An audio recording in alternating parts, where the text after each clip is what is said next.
go a little further up. We go to Jaipur, the home of Rajasthan Royals, the first inaugural champions of the Indian Premier League.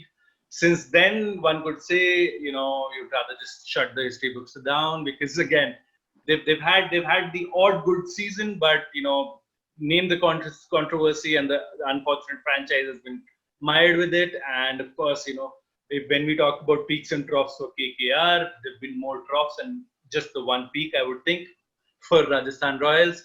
But if you actually go through their squad, they seem to be another franchise which has understood what their limitations are, what their aim is. But again, we've spoken enough about this India to UAE transition. Their squad looks like a squad that was meant to play in Rajasthan. They were meant to play in Jaipur.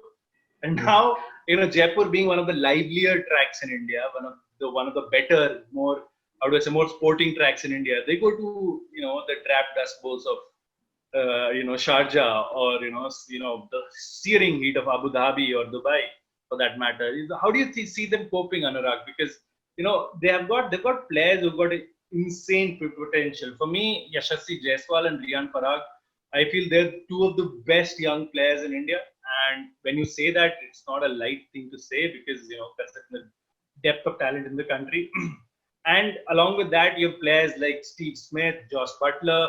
I'm not going to count Ben Stokes.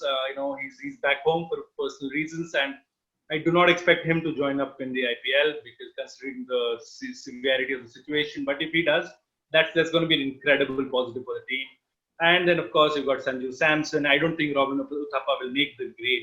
So in terms of the batting, they look really studded, well studded.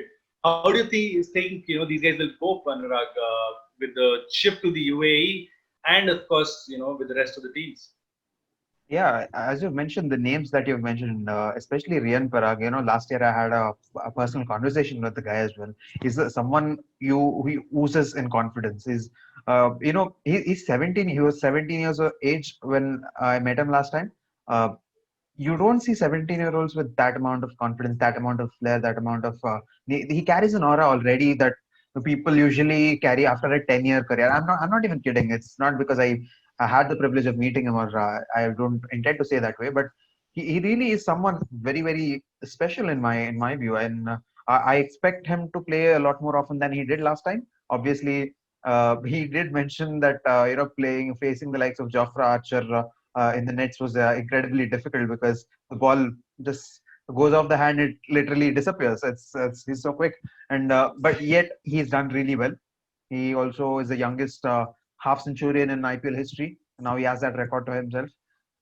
Yeah, I think that is one player I'm actually looking forward to. Yes, Yashasvi Jaiswal, uh, the name that has been every under 19 World Cup, whenever it is happening, there's always that one name that is buzzing around. And this time it was Yashasvi Jaiswal without a shadow of a doubt. What a magnificent player! What a magnificent player! And you saw that in the final. What a great knock he played.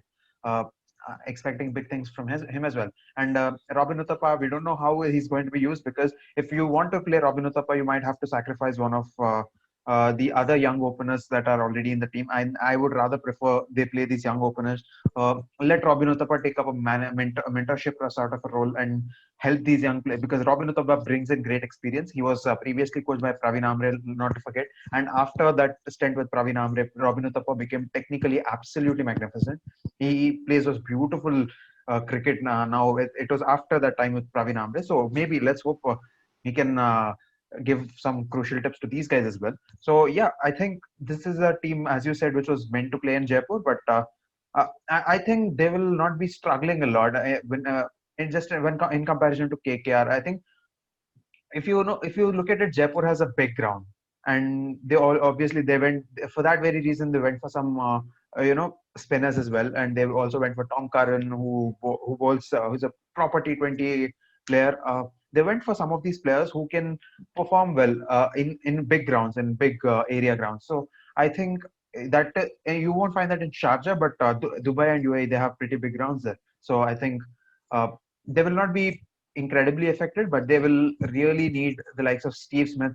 Uh, they really need Josh Butler to be at their best, as you rightly mentioned. Even I'm not expecting Ben Stokes to join any soon. If he does, we know what that man is capable of. He's unbelievable. He's a freak, really. He at such crucial moments, the way he soaks up pressure. I think that is you can't put a price tag on that. He's invaluable for them. So if he really comes in, I think this is one team that you really got to look out for. Yeah, and I agree with you there. I think they have potential. A player I missed out on mentioning was David Miller. Of course, he's a big player for me not to mention. But again, another player whose reputation has preceded his performances right now. In that sense, in the last couple of seasons, he's been more missed than hit. But you have a look through their bowling lineup, Prathamesh. You have the player, you people like Andrew Ty, who just about like I think two years back he was the top wicket taker. I think 2 or 3 years back, Yeah, top Yeah, wicket taker for in the Punjab, IPL, yeah. and yeah, they have Jaidev Unadkat, who they fought for so hard last year. Sorry, Jofra Archer, as Yeah. Anurag himself mentioned. Apart from that, they have Mayank Markande, who was good for Mumbai, and I don't see that much of depth in their spinning department. So how do you see their? I think they are more fast bowling heavy lineup, and that could really hamper them in this tournament, considering the type of pitches they're gonna face. Do you think that will be a major negative for the squad? I think, yeah, there is a lack of depth in spin for them, definitely. When you look at first class spinners, I think Mayank Markande showed a lot of promise for Mumbai Indians. He left Mumbai, went to Delhi, from Delhi went to Rajasthan. He was, part of multiple trades, but, he's finally found a home. I think he will be really key for them. But I think the better spinner for me in that squad is Shreyas Gopal.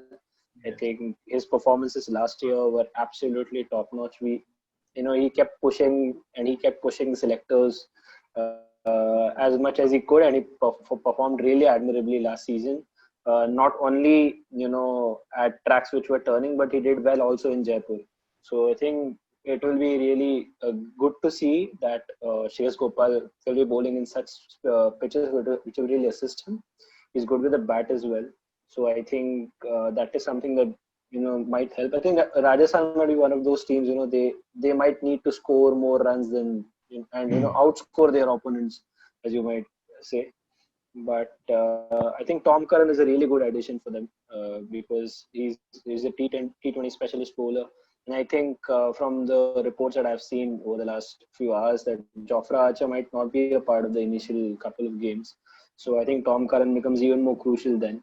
And Jaidev Unadkat is the kind of bowler who has one good IPL season, then one bad IPL season, then another good one. Considering last one wasn't the Yeah, best that's of what I was his gonna say. career, so we can expect better things. And I think he's good with change-up delivery as well. I think the pitches in Dubai and Abu Dhabi might help him in those terms. So I think they're okay-ish. I think their bowling can be slightly better. It can be you can think about it when Jofra Archer comes back in, they might have to sacrifice a foreign batsman. But I think that is something that they can afford to. They might afford to do if Ben Stokes is not there.